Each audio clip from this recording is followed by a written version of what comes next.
que me fortalece, la sangre de Cristo me cubre y soy vencedor. Y el texto lo encontramos en el libro de Juan, capítulo 1 y versículo 1.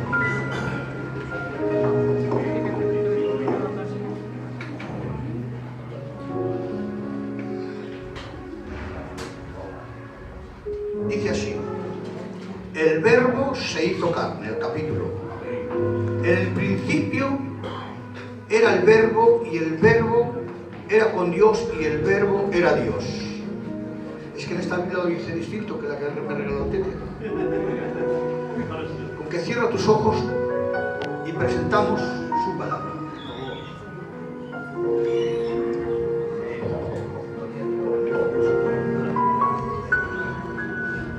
Dios del cielo, en el nombre de Jesucristo, Señor, trae una bendición a tu iglesia y a cada uno en particular, Dios del cielo.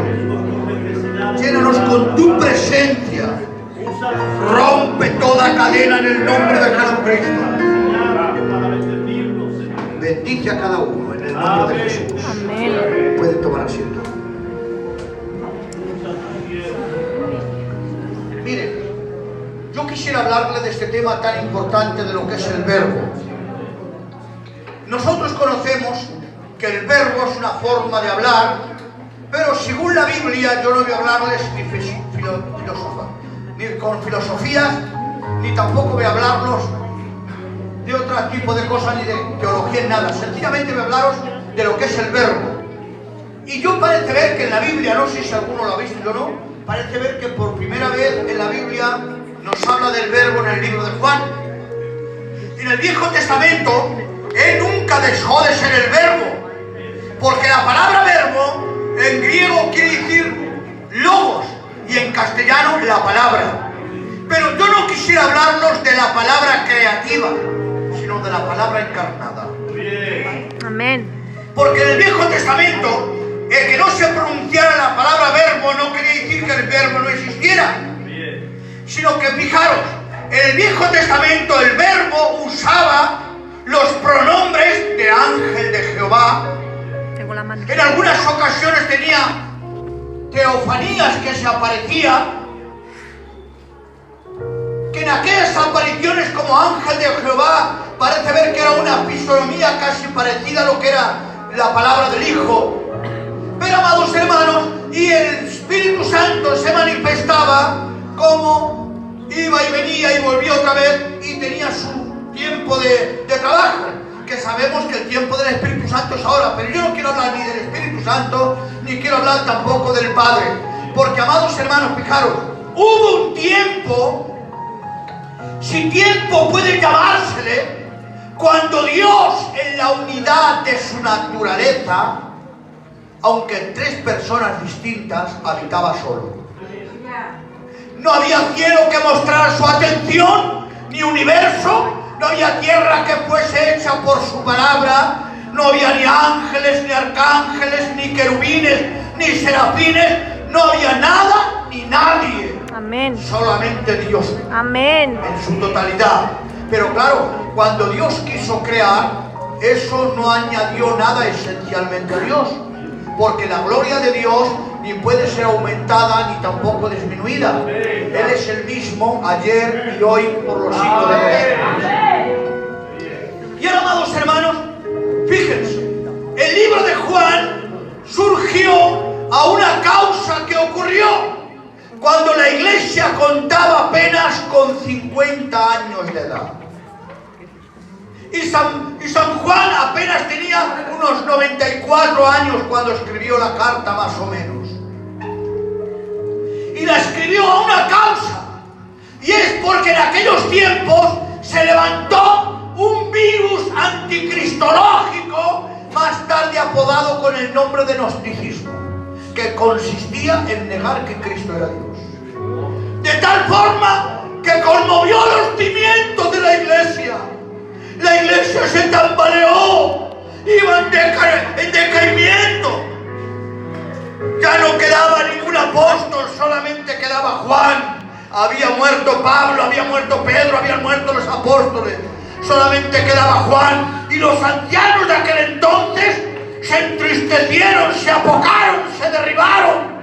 Y enseguida cuando llega esta noticia, Juan dice, un poco entrecargado y enfadado por aquella noticia, aquel virus que se había levantado en aquel entonces, que estaba estropeando la iglesia, que estaba contaminando la obra, dice, traedme papel, traedme pluma. Y no se presta para escribir ni a los judíos, ni a los griegos, ni a los romanos poder, cultura y sabiduría. No, porque ya tenían 3 evangelios: Mateo a los judíos, Marcos a los gentiles y Lucas a los griegos. No necesitaba, lo que necesitaba era escribirle a la iglesia. Y empieza a decirles, iglesia, el principio ya era el verbo. Y el verbo era con Dios y el verbo era Dios. Amén. Bendito sea nuestro Dios. Amén. Bendito sea nuestro Dios. Y amados hermanos, si se dan cuenta cuando dice el principio era el verbo, queriendo decir que el verbo existía, traducido, lo traduzco, voy a quitar otra palabra y ponerla para que me entiendan. El principio ya era de Cristo. Aunque todavía no estaba encarnado, pero era Él, era su esencia. Porque, amados hermanos, fíjense, dice el principio ya era Cristo. Y ahora, amados hermanos, pero muchos de nosotros decimos, pero bueno, si nació en el año 2000 aproximadamente, hace 2000 años. Sí, pero amados hermanos, en el libro de Juan capítulo 17, Jesús hablando con sus discípulos le dice, Padre, dame aquella gloria que tuve contigo antes de que el mundo fuese. Quiere decir que antes de que el mundo fuese formado, Él ya estaba allí. En el principio, cuando no había nadie, cuando no había seres celestes, ni ángeles, nadie. Solamente estaba el Dios Trino. Y ahora, ¿el Padre es el Hijo? No. ¿El Hijo es el Espíritu Santo? No. El Padre es el Padre, el Hijo es el Hijo y el Espíritu Santo es el Espíritu Santo. El Padre es Dios, el Hijo es Dios y el Espíritu Santo es Dios. 3 dioses, no, un Dios con 3 personas. Como digo en otra ocasión, una empresa con 3 dueños. Cualquiera de los 3 es dueño, pero no son 3 empresas, solamente una empresa con 3 dueños. Y ahora, amados hermanos, sigo un poquito hablando. Primer punto, el verbo existía antes de que el mundo fuese hecho. Segundo punto, el verbo era Dios siendo distinto a Él, pero existiendo en comunión con Él. Es decir, que, amados hermanos, el verbo Cristo era distinto a Dios Padre y distinto a Dios Hijo, pero existiendo en comunión con ellos. Tenía su propia personalidad. Tercer punto, el verbo era igual en esencia a Dios Padre. Ni disminuía, ni tampoco era más grande, ni era más pequeño. Cuarto, por medio del verbo, Dios creó todo el universo. Lo visible y lo invisible.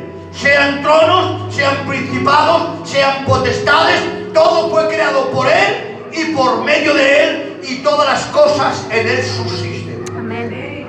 Por eso dice, Él es la imagen del Dios invisible, el primogénito entre los muertos, el primero de la creación. Cuando dice, Él es la imagen del Dios invisible, es que el verbo bajó del cielo a la tierra, ¿para qué? Para dar a conocer al Padre. Él tomó naturaleza humana y el que le conocía a Él estaba aprendiendo a conocer al Padre, para que viendo la forma de vivir que Cristo tenía en la tierra, supieran cómo era la forma que tenía Dios de vivir en el cielo. Empezó a familiarizarnos con el cielo, con su forma de comportamiento, con su forma de ser. Y, amados hermanos, quinto, el verbo es el origen de donde procedió la vida física, intelectual, moral, espiritual del hombre. No hay otra. La vida del hombre consiste solamente en Dios. Lo traduzco. La vida consiste en Cristo.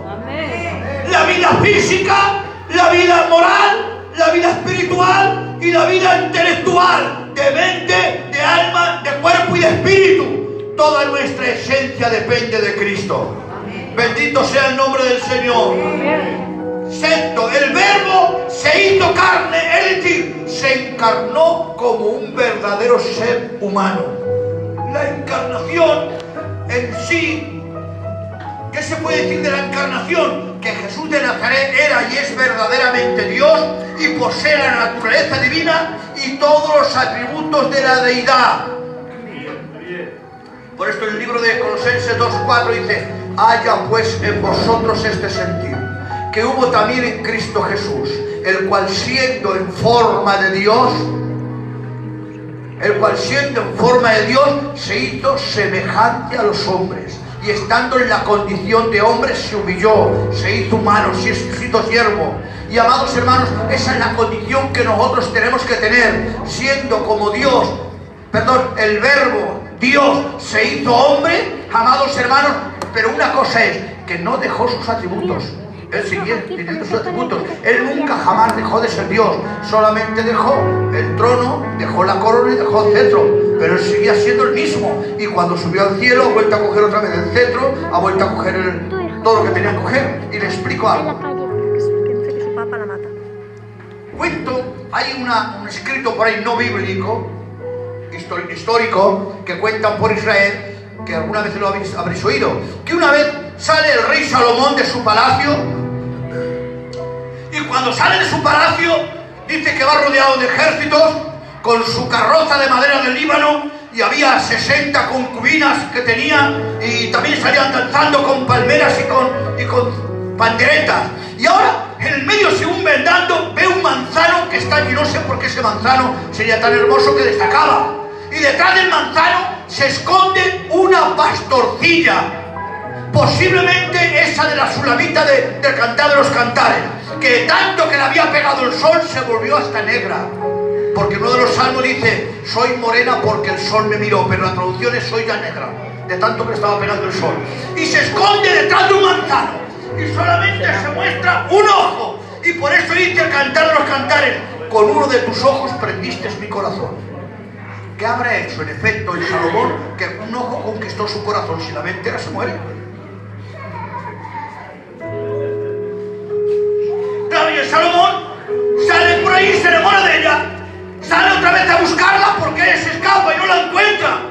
Porque nadie podía acercarse al lugar donde estaba Salomón porque era el rey. Se escapaban, se marchaban, huían. Pero él quería buscarla y como rey no podía. ¿Saben lo que hace? Llega a su palacio, se quita el manto de rey, lo cuelga, se quita la corona y se quita el báculo de rey, lo pone allí. Se viste con una túnica de pastorcillo, con un gorrillo de pastor y con un callado. Y sale a buscar a aquella pastorcilla. Claro, y amados hermanos, cuando llega por ahí preguntando, porque encuentra el libro de los Cantar de los Cantares, dice que pregunta dónde se encuentra aquella. Y dice que cuando la encuentra, llega a ella y empieza a hablar y entabla una conversación. Y amados hermanos, llegó a él, a la mujer aquella, como pastorcillo. Y aquella mujer se enamoró de él, la trajo a palacio. La trajo a palacio, siendo aún de una manera terrible, pero luego cuando está en palacio, la coge, la lleva a casa, le recorta el pelo, la mete en una ducha con una lija del 7, la queda, amados hermanos, de una manera, empieza a arreglarla, empieza a vestirla, empieza a adornarla, y se queda una de las reinas más bellas de todo Israel. ¿Qué quiere decir? Que no llegó como rey, pero llegó como pastorcillo. ¿Y qué quieren que les diga? Que cuántas veces Dios ha tratado de llegar a nosotros como rey y no ha podido. La presencia de Dios era tan grande que no nos llegaba, nos escapábamos, no podíamos aguantarla, amados hermanos. Y Cristo, el Dios, el Verbo, se despojó de su naturaleza divina, se humanizó, se volvió humano y llegó a nosotros como hombre. ¡Amén! Y como hombre nos conquistó, nos trajo al palacio y nos está limpiando con su palabra, nos está adornando, nos está poniendo los dones de las joyas, nos está dando los 5 ministerios, los 9 dones para la iglesia. Y amados hermanos, ahora estamos en el palacio del gran rey. ¡Aleluya! Eso es lo que ha hecho Dios por nosotros. Pero fíjense, un par de palabras más les dejo. Cuando vino el cumplimiento del tiempo, Dios envió a su Hijo, nacido de mujer, nacido bajo de la ley, para que pudieran redimir a todos los que estaban debajo de la ley y nosotros pudiéramos recibir la adopción de hijos. ¿Qué quiere decir? Que, amados hermanos, el sacrificio que hizo Dios por nosotros fue terrible. Es que era Dios. Amén. Y se hizo hombre para tratarnos con nosotros, para hablar, para llegarnos a nosotros, para coger nuestra confianza, amados hermanos. Pero Él nunca dejó de ser Dios. Amén. Con sus atributos, con sus cualidades. No era medio Dios y medio hombre, era todo Dios y todo hombre. Bendito sea el nombre del Señor. Amén. Aunque con estas palabras os voy a dejar. Y que Dios lo bendiga y os guarde.